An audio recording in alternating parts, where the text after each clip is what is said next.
Почитувани гледачи, добре дојдовте во Урбаните вести. Штипскиот универзитет го распиша конкурсот за Еразмус Плюс програмата, што на студентите ќе им овозможи наставата еден семестар да ја следат или да имаат практична работа на некој од 200 универзитети во Европа, со кои универзитетот има подпишано договори за соработка. Ова е првата вест за денеска, а еве што друго ќе гледате во Урбаните вести. Промовирана онлайн алатка локален избор за информиран избор на гласачите. Фрлањето храна во Македонија ќе се регулира со закон. Представата Дони Дарк утре премиерно ќе биде изведена во театар комедија. Филмот Златна петорка, најдобар странски филм на фестивалот во Мумбај.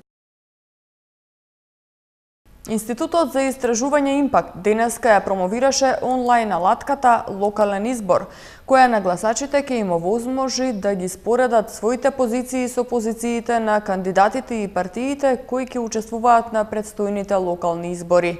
Алатката ќе биде достапна од почетокот на изборната кампања до 13 октомври. Нова бесплатна онлайн алатка Локален избор од денеска им е достапна на гласачите со цел да направат информиран избор на локалните избори 2017. Алатката ќе им овозможи на гласачите да ги споредат своите позиции со позициите на кандидатите и партиите кои ќе учествуваат на предстојните локални избори, а фокусирана е на 5 општини: Аеродром, Чаир, Струга, Струмица и Росоман, но алатката може да се применува и во други општини.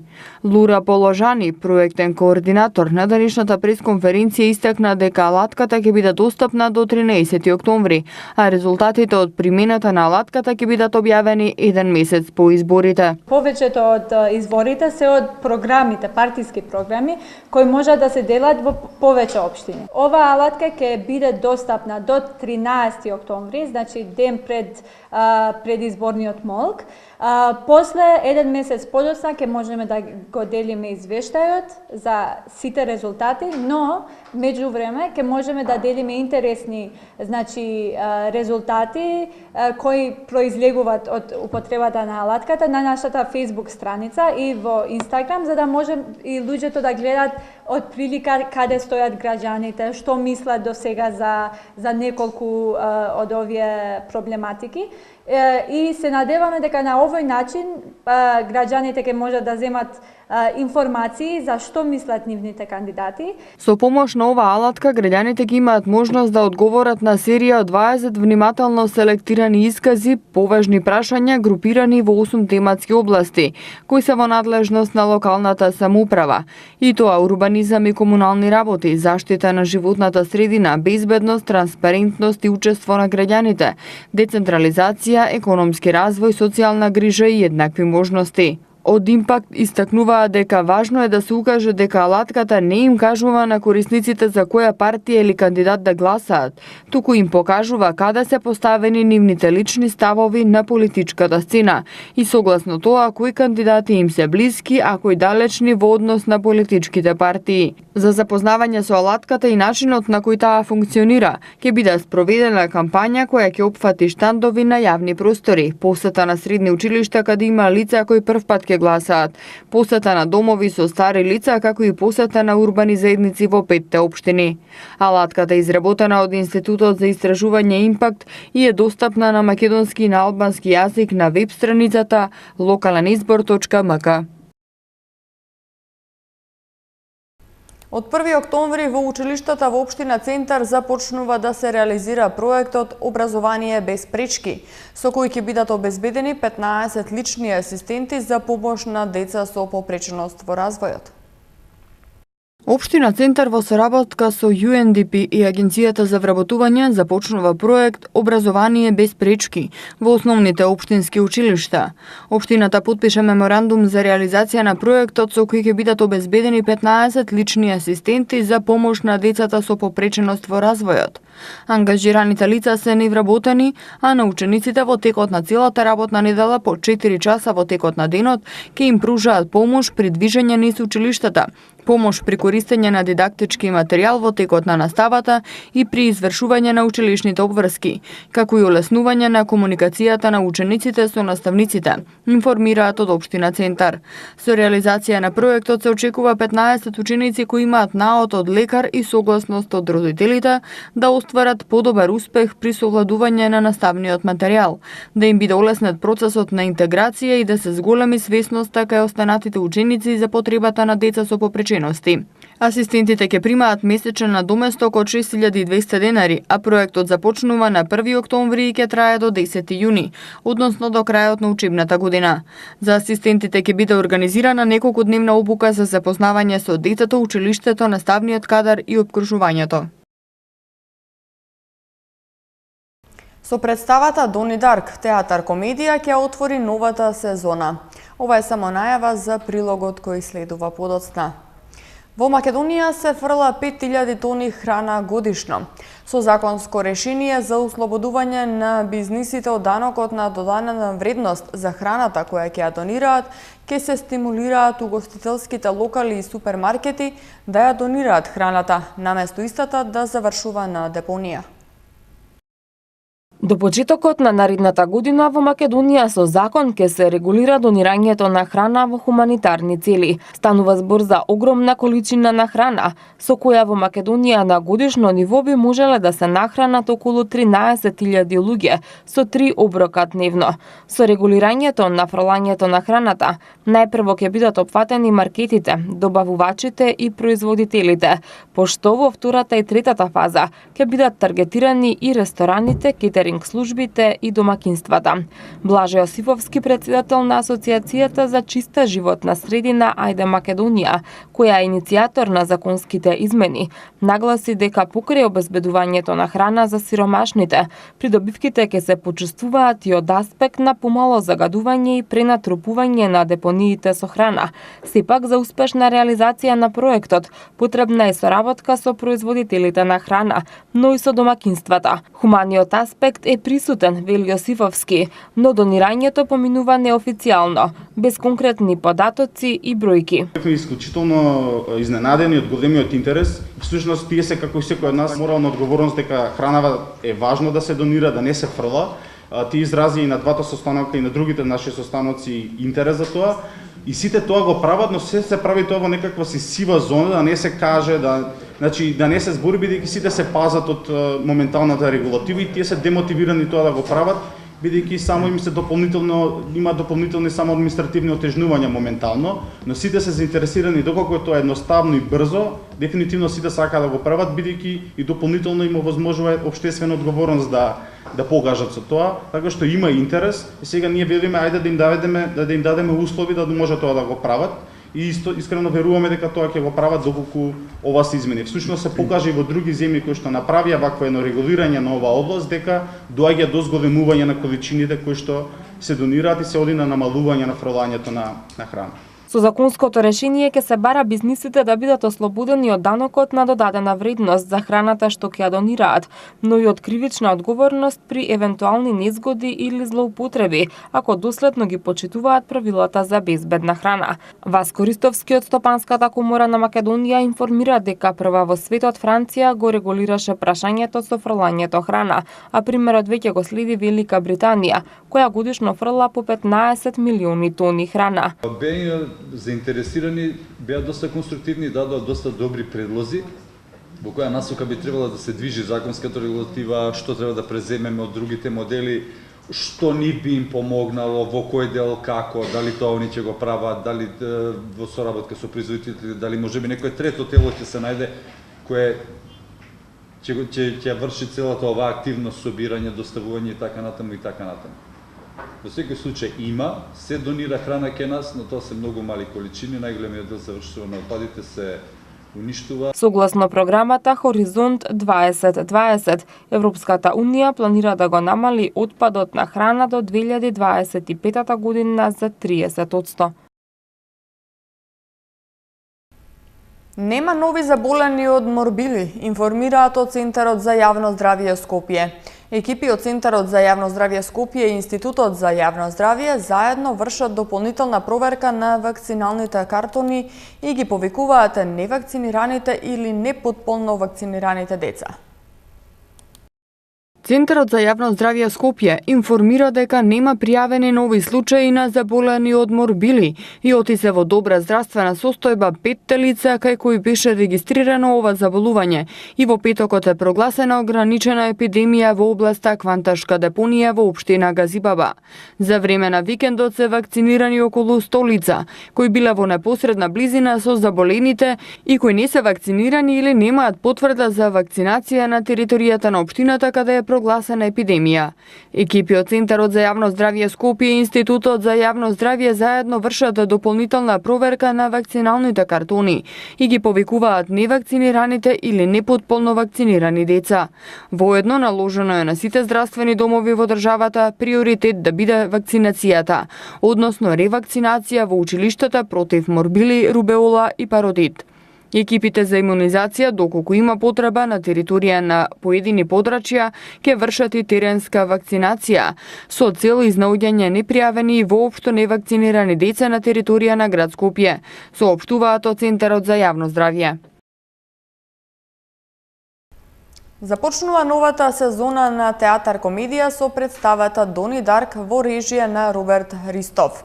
Представата ќе биде изведена утре вечер од 20 часот пред 70 гледачи на малата сцена, која е нов сценски простор во овој театар. Новата сезона во театар комедија започнува утре со премиера на представата Дони Дарк во режија на Роберт Ристов. Представата ќе се одигра со почеток од 20 часот на реновираната мала сцена која е со капацитет од 70 гледачи. Станува збор за романтична комедија која говори за млад човек со дисфункција на сетилото за вид и процесот во кој тој се осамостојува од семејството и проблемите кои ги надминува тој и неговото семејство во тој процес. Ова е магистерска представа во режија на Роберт Ристов, дипломиран драмски актер со богат актерски опус. Изборот на овој текст со ваква содржина за магистерски труд не е случаен. Неговото долгогодишно искуство во работата во ранливи групи на деца и возрастни го прави целосен во однос на себе пронаоѓањето во вакви сфери на действување и представува важен дел од неговата животна мисија. Представата има многу комични моменти, но има и моменти кои што болат, кои што ќе ве замислат, моменти кои што ќе ви предизвикаат солзи, значи не е она типична комедија. Представата јас сакам да си ја викам и сетилна комедија, баш заради тоа што изобилува со сите тие емотивни состојби. Љубовта помеѓу актерката и слепиот човек ја воздигнуваме на пиедестал како нешто највозвишено и ја чувствуваме таа љубов и се смееме и не возвишува во публика додека сме и додека ги гледаме, но истовремено емотивните моменти ни прават да чувствуваме болка, ни предизвикуваат солзи и тоа многу умешно во своите креации го доловуваат самите актери. Насловниот лик ќе го игра Даријан Петров, студент на третата година на Универзитетот Есра. Тој истакнува дека улогата е комплексна за подготовка и неколку месеци работеле напорно.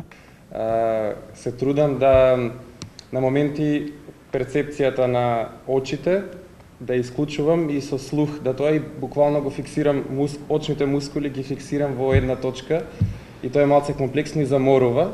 Тоа им малце на штета и на колегите мои, бидејќи нема ај контакт, не може да се гледам и слично. И истрошува. Истрошува и многу, за разлика од моите студентски представи до сега и слично, тој контакт, таа енергија, актерска е многу битна, овдека на моменти некогаш исто и Роберт замирува, поради тоа не гледање и само слушање, некогаш премногу глумата е затворена само у мене.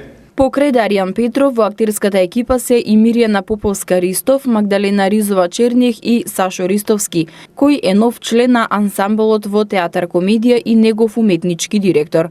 Сценографијата е на Инес Петрова Бошковска, костимите ги изработи Елена Лука, изборот на музиката претежно класични numери како и една авторска тема се на Гарота Витјан, а во живо на виолончело ќе ги изведува Дејан Цветковски.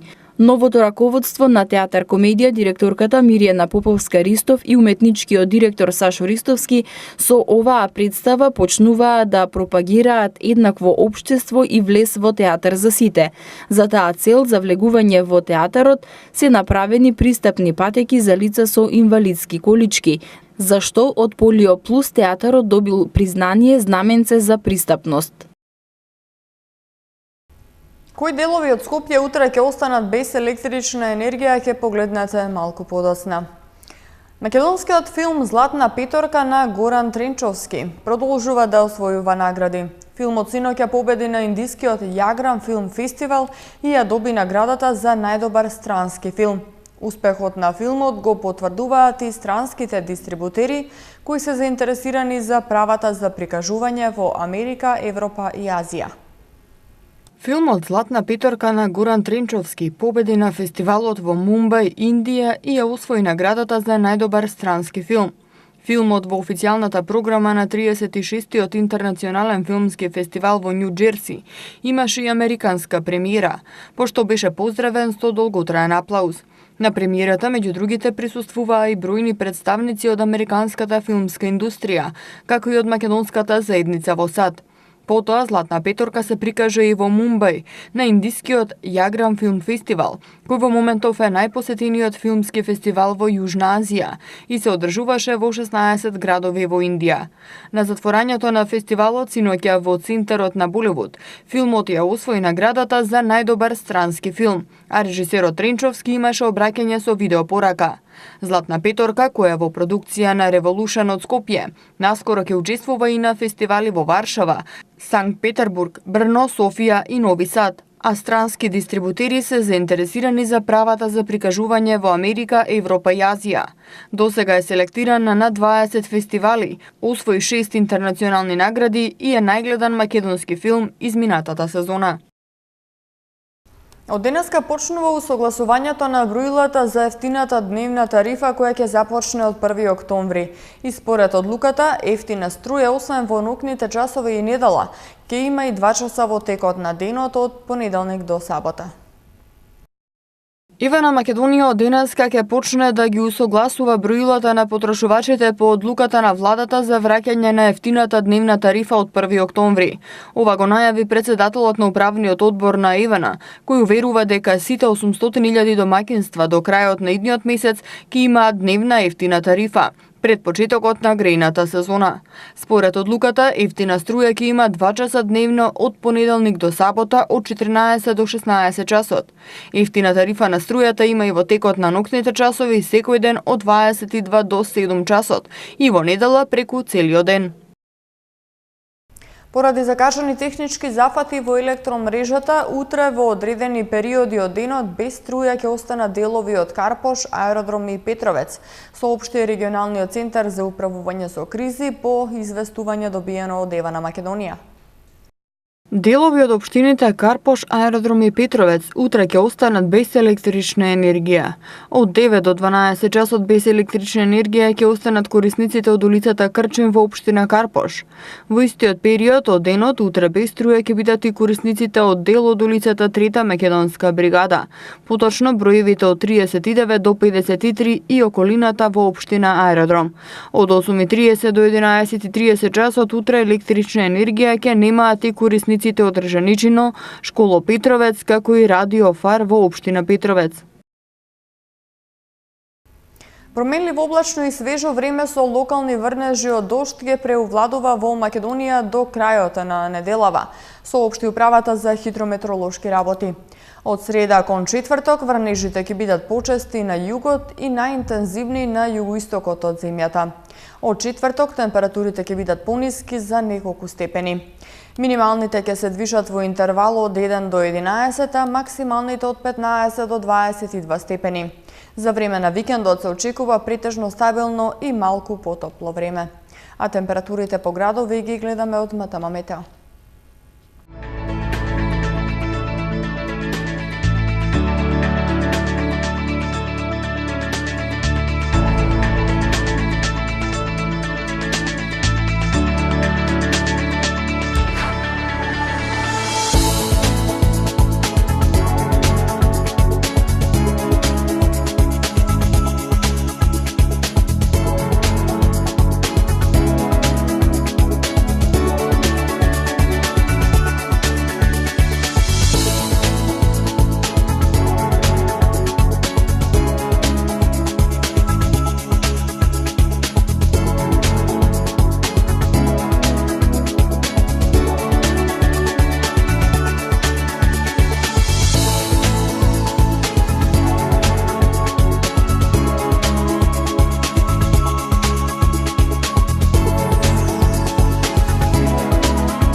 Тоа беше и последната информација за денеска во вестите. Повеќе информации има на нашата веб страна mtm.mk. Ви благодариме на вниманието и имајте пријатна вечер.